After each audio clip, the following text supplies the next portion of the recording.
애청자 여러분 안녕하십니까? 기자수첩 시간입니다. 코로나19 바이러스가 창궐하면서 한인을 비롯한 아시안 증오범죄가 전국적으로 기승을 부렸습니다. 이후 각종 근절 캠페인이 펼쳐졌고 법안도 강화가 됐었습니다. 하지만 아직도 아시안 증오범죄가 끊임없이 발생하고 있고 그 수법도 날로 흉악해지고 있어 극단의 대책이 절실한 상황입니다. 세금 보고 마감 시한이 이제 한 달도 채 남지 않은 가운데 전체 인구 중에 약 15%에 달하는 국민들은 세금 보고 마감 시한을 넘길 것으로 최근 실시된 설문조사 결과 나타났습니다. 또 코로나19 팬데믹으로 인한 세금 보고를 하기 힘들다는 응답이 많았고 전체 3분의 2 이상은 정부가 세금 경감 혜택을 줘야 한다고 생각하는 것으로 조사가 됐습니다. 남가지를 비롯해 전국 주택 가격이 고공행진을 이어가고 있습니다. 팬데믹 동안 전국적으로 100만 달러 이상 가격의 주택들이 2배나 증가한 가운데 30년 만기 모기지 금리 평균 이자율은 3년 만에 4%를 넘으면서 주택 구입자들의 부담은 더욱 커지게 됐습니다. 이런 가운데 전국의 렌트비 상승률도 또다시 사상 최고치를 갈아치우면서 세입자들의 부담도 갈수록 커지고 있습니다. 이번 주 기자수첩은 이러한 내용들을 갖고 취재 기자들과 이야기 나눠보겠습니다. 지난 16일은 한인 4명을 포함한 8명이 희생된 아틀란타 총격 사건이 발생한 지 1년이 되는 날이었습니다. 이 사건을 계기로 아시안 증오범죄와 관련해 범죄 근절에 대한 목소리가 높았지만 현재는 다시 시들해진 모습입니다. 또 아시안 증오범죄는 더욱더 잔혹하게 변하고 있는데요. 이에 따라 아시안 증오와 관련한 범죄 근절 노력을 위해 일시적으로 목소리를 높이는 게 아니라 장기적인 계획을 갖고 끊임없이 움직임을 이어나가야 한다는 지적이 나오고 있습니다. 전혀 개선될 조짐을 보이지 않고 있는 아시안 증오범죄와 관련해 이완 기자와 함께 이야기 나눠보겠습니다. 자, 이 기자, 지난 16일은 아틀란타 총격 사건이 발생한 지 일주기였죠. 맞습니다. 이 3월 16일 오후 1시 52분 지난해 애틀란타 총격 사건이 발생했던 일시입니다. 이 로버트 애런 롱의 총격에 한인 4명을 포함한 8명이 숨졌습니다. 그리고 지난 16일이 애틀란타 총격 사건이 발생한 지 1년이 지난 날이었습니다. 이에 맞춰서 한인을 포함한 전국 아시안 비영리 단체들이 함께 추모를 했죠. 그렇습니다. 아시안 아메리칸 정의진흥연대를 비롯해서 LA 한인회, 한인타운 청소년회관 KYCC를 포함한 전국 아시안 비영리 단체들은 이 주민들과 함께 애틀란타 총격 사건 희생자 8명을 추모하기 위한 묵념의 시간을 가졌습니다. 묵념은 지난 16일 오후 1시 52분부터 2시까지로 이 8분 동안 진행됐습니다. 이와 더불어 각 단체들은 애틀란타 총격 사건 희생자들을 추모하는 메시지를 소유한 소셜미디어 계정에 일제히 게재했습니다. 단체들은 공동 성명을 통해서 애틀란타 총격 사건 희생자들을 추모하기 위한 묵념에 모두 동참해 줄 것과 아시안 증오범죄 예방, 근절을 위한 노력을 함께 이어나가자고 강조를 했습니다. 이 희생자 추모를 위한 묵념의 시간은 아시안 증오범죄가 현재도 지속되고 있고 점차 심각해지고 있다는 메시지도 전달을 했습니다. 조 바이든 대통령도 이와 관련해서 메시지를 전했죠. 맞습니다. 조 바이든 대통령은 지난 16일 애틀란타 총격 1년을 맞아서 반아시아 폭력과 차별이 미국에 깊이 뿌리내리고 있음을 적나라하게 상기시켜준 사례라고 밝혔습니다. 바이든 대통령은 이날 성명을 내고 이 끔찍한 살인은 전국의 공동체에 충격을 주고 우리나라가 인종차별주의, 여성 혐오, 모든 형태의 증오, 또 이 극단주의를 가능케 하는 만연한 총기 폭력과 싸우기 위해서 얼마나 노력해야 하는지를 강조했다고 말했습니다.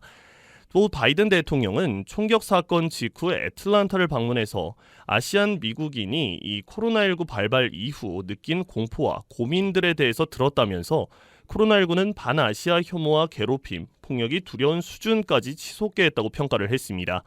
바이든 대통령은 조부모는 집을 나서기를 두려워하고 이 소기업 사장이 총에 쓰러지고 있고 가족들은 거리를 걷는 것만으로도 두려움에 떨고 있다며 특히 아시안 미국민 여성은 이 인종뿐만 아니라 성별 때문에 표적이 되는 복합적인 피해를 경험하고 있다고 말했습니다. 또 비극의 직면에 놀라운 회복력을 보여준 희생자와 가족, 애틀란타 공동체의 경의를 표한다면서 희생자를 되돌릴 수는 없지만 이 희생은 반아시아 감정, 성별에 기초한 폭력이라는 미국의 오랜 잔재를 대비토록 했다면서 이 정의와 안전, 존엄성 보장을 위한 모든 수단을 총동원하게 했다고 다짐했습니다. 네, 이처럼 아시안 증오와 범죄를 예방하고 근절하기 위한 각종 노력이 이어져 왔는데 개선되고 있다는 점이 피부에 와닿지는 않고 있는 상황이죠. 그렇습니다. 코로나19 팬데믹 기간 이 아시안 증오 범죄가 크게 증가했고 그러한 추세는 올해 들어서도 계속 이어지고 있는 모습입니다. 이 아시안 증오 범죄 관련 단체 Stop AAPI Hate는 이 코로나19 팬데믹이 공식적으로 시작된 2020년 3월 19일부터 지난해 12월 31일까지 약 1년 10개월여 동안 신고된 아시안 증오 범죄 숫자가 1,905건에 달한다고 밝혔습니다. 이 신고되지 않은 숫자까지 감안을 했을 때 코로나19 팬데믹 기간 동안에 얼마나 많은 아시안 증오 범죄가 일어났는지 짐작할 수 있습니다. 특히 지난해 1년 동안 이 아시안 증오 범죄 신고 건수가 이 2020년 신고 건수보다 무려 40%나 많은 것으로 나타났습니다. 물론 2020년에는 이 3월 19일부터 집계가 됐기 때문에 약 2개월 동안 이 절반 정도 기간이 적은 것은 사실이지만 이 그런 점을 감안한다 하더라도 2021년 숫자가 매우 높은데 그것은 코로나19 팬데믹 장기화에 따른 여파로 분석이 됐습니다. 즉 코로나19 팬데믹으로 인한 악영향이 사회에 깊게 미칠수록 아시안들에 대한 증오 범죄도 늘어나는 추세를 보인 겁니다. 이 성별로는 60%가 넘는 아시안 증오 범죄가 여성들을 타겟으로 이루어져서 이 아시안 여성들에 대한 보호가 좀 더 강화돼야 한다는 지적들이 나오고 있습니다. 자, 그렇다면 아시안 증오 범죄를 유형별로 좀 분석을 해보죠. 네, 우선 괴롭힘이 전체 3분의 2인 약 67% 정도로 압도적이었고요. 그 다음으로는 물리적 폭행이 16%, 회피 16% 등 순서였습니다.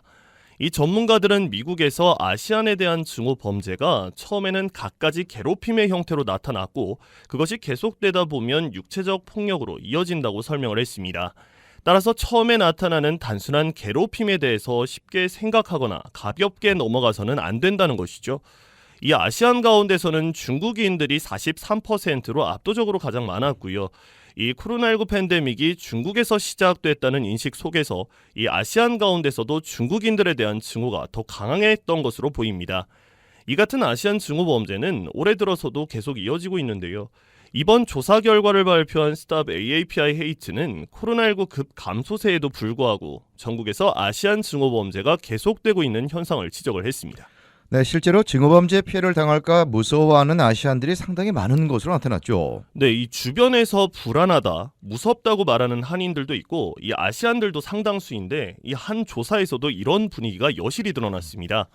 이 캘스테이트 LA 산하 팻 브라운 인스티튜트가 캘리포니아 커뮤니티 파운데이션과 공동으로 지난해 11월 8일부터 12월 24일까지 LA 카운티 아시안 1,500명을 대상으로 이 전화와 온라인을 통해서 영어와 한국어, 중국어 등 여러 나라 언어로 조사를 실시했습니다. 이 결과 이 증오범죄 공격 대상이 될까 무섭다는 아시안은 3명 가운데 2명꼴에 달하는 것으로 나타났습니다. 이 66%가 내가 다음번 증오범죄 희생양이 될까 두렵다고 답했고요. 이 LA 카운티는 미국에서 아시안들이 가장 많이 사는 지역 가운데 하나인데 그럼에도 불구하고 이렇게 많이 두려움에 떨고 있는 것으로 조사됐습니다. 네, 자신이 피해를 입을까봐 두려워하는 것까지는 아니더라도 아시안 증오범죄가 심각하다고 느낀 아시안 비율은 훨씬 더 많았죠. 맞습니다. 이 팬데믹 기간 아시안 증오 범죄가 심각한 문제라고 밝힌 응답자는 80%, 이 10명 가운데 8명꼴로 대다수였습니다. 그리고 매우 심각한 이슈라고 생각한 응답자도 36%에 달했고요. 이에 더해서 실제로 인종차별 피해를 입은 비율도 알아봤습니다. 이 팬데믹 기간 인종이나 민족을 이유로 언어적 또는 신체적으로 학대를 당하거나 아니면 재산 피해를 입는 경우는 4명 가운데 1명꼴로 나왔습니다. 네, 아시안들 가운데 한인 응답자들만 놓고 보면 어떻습니까? 네, 이 한인 응답자 63%, 10명 가운데 6명꼴은 팬데믹 이후 증오범죄 피해를 당할까 매우 또는 어느 정도 두려워하는 것으로 나타났습니다. 이 전체 아시안 66%가 그렇게 답한 것과 비슷한 비율이죠. 이 또 팬데믹 기간 아시안 증오범죄가 매우 심각하거나 어느 정도 심각한 문제라고 답한 한인은 전체의 75%, 10명 가운데 7명꼴 이상이었습니다. 이 팬데믹 동안 실제 인종차별 피해를 경험한 한인은 24%, 4명 가운데 1명꼴이었고요. 이 아시안 전체와 비교를 하면 거의 비슷한 비율을 나타냈습니다. 네, 이 밖에 아시안 인종차별과 관련해서 어떠한 내용의 조사 결과가 나왔습니까? 네, 일단 세대별로 보면 젊은 세대가 더 많이 인종이나 민족적인 요소로 타겟이 된 것으로 조사가 됐고요. 이 18살에서 34살 사이 31%가 타겟이 된 적이 있었다고 밝혔습니다. 이 60살 이상은 11%만 그랬다고 답했습니다. 그런가 하면 아시안들이 어디에서 가장 많이 인종차별을 당하는지도 조사를 했는데 그랬더니 직장이 가장 많았습니다. 이어 학교와 마켓 순으로 나타났습니다. 네, 직장에서 인종차별이 가장 많았다는 게 좀 충격적인데, 자, 그런데 특히 여성들이 아시안 증오범죄의 타겟이 될까 두려움에 떨고 있었죠. 그렇습니다. 이 아텍의 미국 여성 포럼과 아시안 아메리칸 파운데이션, 한인 커뮤니티 재단이 협력해서 이달 발표한 전국 아텍의 여성의 안전 상황 보고서에 따르면 이 코로나19 팬데믹 시작 이후에 지난해 339% 증가한 아시안 증오범죄 피해자의 62%가 AAPI 여성인 것으로 드러났습니다. 이들 단체들이 전국의 아텍의 성인 여성 2,414명을 대상으로 실시한 설문조사에 따르면 참여자의 74%가 지난 12개월간 인종차별을 경험한 것으로 나타났습니다. 이 가운데 38%는 성희롱, 12%는 성별 및 인종으로 인한 폭행을 당했다고 답했습니다.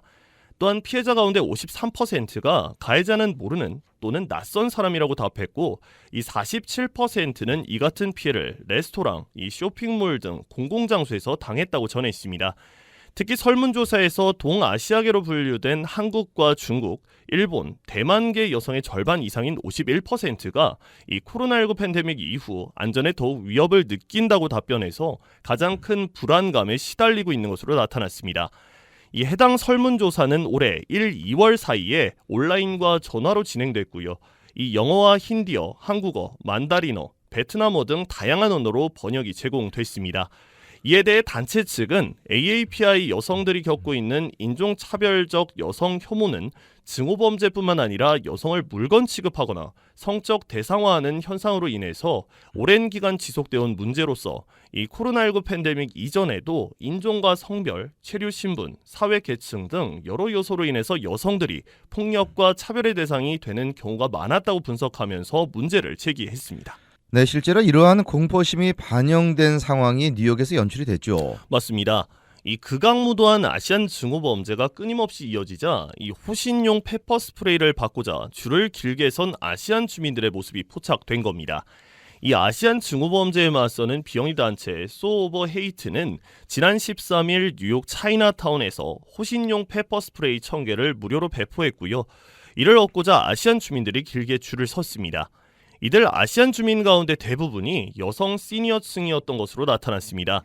So Over Hate 측은 눈이 내리는 추운 날씨였음에도 불구하고 길게는 2시간까지 기다려 받아간 주민들도 많았다고 전했습니다. 이 So Over Hate 설립자인 미셸 트레는 길게 늘어난 줄이 아시안 주민들이 두려움 속에 살고 있다는 것을 고스란히 보여줬다면서 지금 이 실태가 끔찍하고 한탄스럽다고 전했습니다. 자, 앞서도 잠시 짚었습니다만 아시안 증오와 관련한 범죄가 개선되는 모습을 보이지 않는다는 지적이 나오는 반면에 또 지속적으로 목소리를 높여야 한다, 이런 목소리도 함께 나오고 있죠. 맞습니다. 이는 정부와 민간 등 두 가지 입장에서 나눠 말할 수 있겠는데요. 이 우선 정부입니다. 이 연방 정부도 그렇고 캘리포니아주, LA시, 카운티 등 모든 정부들이 이 코로나19 팬데믹 상황 동안 아쿠아일로를 걸었던 아시안 증오범죄와 관련해서 초기에는 목소리를 높임과 동시에 각종 지원책을 쏟아냈었습니다. 이례적인 예산 투입에 각종 정책들을 통과시키면서 아시안 증오와 관련 범죄들을 예방, 근절하기 위해서 움직였죠. 하지만 현재는 그야말로 조용합니다. 이 LA와 뉴욕 등 전국 대도시들에서는 아시안 증오와 관련 범죄들이 끊임없이 이어지고 있습니다. 다른 이슈들에 묻혔다는 말이 더 맞다고 볼 수 있겠는데요. 이 러시아의 우크라이나 침공과 인플레이션을 포함한 경제 이슈들 때문입니다. 이 사실 정계에서는 한 이슈에만 치중하기는 쉽지 않습니다. 바로 여론과 정세 때문이죠. 이 정치인들의 경우에는 유권자들의 여론에도 신경을 써야 할 수밖에 없습니다. 그렇기 때문에 현재 가장 큰 이슈들에 치중을 하다 보니까 이 정계에서는 아시안 증오범죄 근절과 관련한 움직임이 둔화됐다고 봐야 하겠습니다. 네, 사실 아시안 증오범죄는 장기적이고 또 꾸준한 노력이 필요하지 않겠습니까? 맞습니다. 이 아시안 증오범죄와 같은 경우는 사실 추세와 같다고 볼 수 있습니다. 그렇게 되어서는 안 되는 것이겠지만 한번 관련 범죄가 일어나게 되면 비슷한 범죄들이 줄을 잇습니다. 이 소위 말하는 카피캣이라고 하죠. 이 아시안 증오범죄가 그렇습니다. 한 용의자가 범죄를 저지르게 되고 이슈화되면 다른 범죄자들이 비슷한 범죄를 저지르는 것이죠. 또 저지 움직임이 둔화될 경우에는 다시 범죄들이 고개를 들게 되는 겁니다. 그런데 정부에서의 대응이 미지근해질 경우에는 최근까지 급증한 범죄로 인해서 또 다른 범죄가 일어나게 되는 악순환이 반복되는 겁니다. 그렇기 때문에 정부 차원의 대응이 일회성으로 이어지게 될 경우에는 이 아시안 증오와 관련 범죄는 지속적으로 일어나게 될 수밖에 없는 겁니다. 네, 또 치안 당국의 미온적인 대응도 아시안 증오범죄를 부추기고 있다, 이런 지적도 나오고 있죠. 그렇습니다. 이 앞서 LA와 뉴욕 등 전국 대도시에서는 하루가 멀다 하고 아시안 증오범죄들이 일어나고 있습니다. 그런데 아시안 증오범죄로 기소됐다는 내용은 찾아보기가 힘들죠. 이 치안당국은 수사 결과 아시안 증오범죄와 거리가 멀다고 결론 짓는 경우가 많다는 겁니다. 이러한 내용들은 SNS에서 아시안 커뮤니티를 중심으로 지속적으로 나오고 있습니다. 네, 그렇기 때문에 치안 당국의 이 같은 미온적인 대응이 아시안 증오범죄를 근절시키기 쉽지 않다, 이런 지적이 나오는 이유군요. 맞습니다. 이 뉴욕시에서 연출가로 활동 중인 캣 예는 지난 10일 자신의 인스타그램 계정에 지하철을 탑승했다가 겪은 아시안 증오범죄 관련 영상들과 내용을 게재했습니다. 이 지하철역은 42가 지하철역으로 미셸 알리샤 고가 살해당한 곳이라고 캣 예는 인스타그램에서 설명을 했습니다. 영상에는 노숙자로 추정되는 한 남성이 캣 예에게 아시안 증오 발언을 쏟아내는 장면이 고스란히 담겼습니다. 이 남성은 예에게 자신은 모든 아시안들이 죽어야 한다고 생각한다면서 소리치기 시작했습니다. 이어 남성은 왜 아시안들이 자신의 나라인 미국으로 건너오는 것이냐며 아시안 증오 발언을 이어갔습니다. 이때 옌도 너는 어디서 왔냐며 맞받아쳤고 이 남성은 미국에서 태어났다고 소리를 쳤고요. 옌도 함께 길 건너편인 세인트 빈센트에서 태어났다고 대응을 했습니다. 이 남성은 자신은 아시안을 특정한 인종차별주의자며 그 이유는 아시안이 최악이기 때문이라고 외쳤습니다. 이어 왜 자신의 나라에서 자유롭게 하고 싶은 말을 할 수 없는 것이냐고 했습니다. 또 자신은 아시안이지만 아시안 출신이 아니라는 등 정체불명의 말도 이어갔습니다. 이 상황에 위험해지는 것을 느끼자 다른 탑승객들이 옌을 둘러싸며 보호를 했고 소리치던 남성은 갑자기 지하철 밖으로 끌려나갔습니다. 자, 이 사건 역시 치안 당국에서 미온적으로 대응했죠. 그렇습니다. 얘는 인스타그램에 이 남성이 아시안을 대상으로 저지른 증오 행위가 처음이 아니라고 밝혔습니다. 이어 경찰에게 자신이 겪은 사건은 증오 범죄로 증거 장면들을 갖고 있다고 말했지만 그들은 무시하며 떠났다고 지적을 했습니다. 이어 얘는 치안 당국의 미온적인 대응으로 얼마나 많은 증오 범죄가 명백한 증거를 갖고 있음에도 불구하고 제대로 확인되지 않는지 알고 싶다고 현 실태를 꼬집었습니다. 치안 당국은 아시안 증오 범죄 급증에 대해서 이렇게 얘기합니다. 이 적극적으로 신고해야 한다는 것이죠. 그런데 신고를 해도 대응을 하지 않으니까 이 신고를 하지 않는 것이고 두려움에 떨 수밖에 없다는 지적이 이어지고 있는 겁니다. 자, 그렇다면 민간 차원에서는 어떻습니까? 네, 사실 각 아시안 커뮤니티 내에서도 아시안 증오범죄 급증에 대한 관심이 많이 식은 것이 사실입니다. 이 아시안 증오범죄가 급증했다면서 전국적인 이슈가 됐던 당시에 많은 비영리 단체들이 예방과 근절을 외치면서 대대적인 캠페인을 벌였었습니다. 그런데 현재는 잠잠하죠. 이 앞서도 말씀드렸지만 아시안 증오와 범죄를 예방하기 위해서는 장기적이고 꾸준한 노력이 뒷받침돼야 합니다. 하지만 정부의 움직임에 더해서 커뮤니티 내에서도 노력이 둔화된다면 아시안 증오와 범죄 예방, 근절 목표는 또다시 멀어질 수밖에 없습니다. 이에 따라서 아시안 각 커뮤니티들은 아시안 증오범죄 예방과 근절을 위해서는 끊임없이 노력이 필요하다고 강조합니다. 특히 현재 아시안 증오와 범죄 예방 근절에 총력을 기울이지 않으면 앞선 악순환들은 차세대에게 되물림될 수밖에 없다고 지적을 하고 있습니다.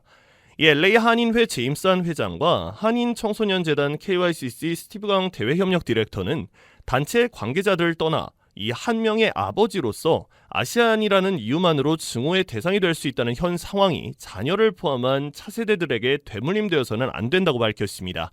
이어 예방과 근절을 위한 노력을 끊임없이 이어감과 동시에 신고를 포함한 적극적인 대응으로 아시안 증오와 관련 범죄를 함께 뿌리 뽑자고 덧붙였습니다.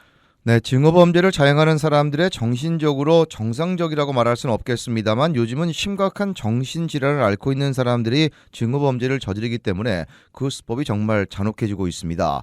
그렇기 때문에 단순하게 근절을 외치는 것만으로는 증오범죄를 근절하기가 쉽지가 않습니다. 따라서 지속적인 아시안 증오범죄 캠페인과 함께 대폭적인 처벌 강화가 뒤따라야 한다, 이런 지적의 목소리가 나오고 있습니다. 네, 이왕 기자 수고했습니다.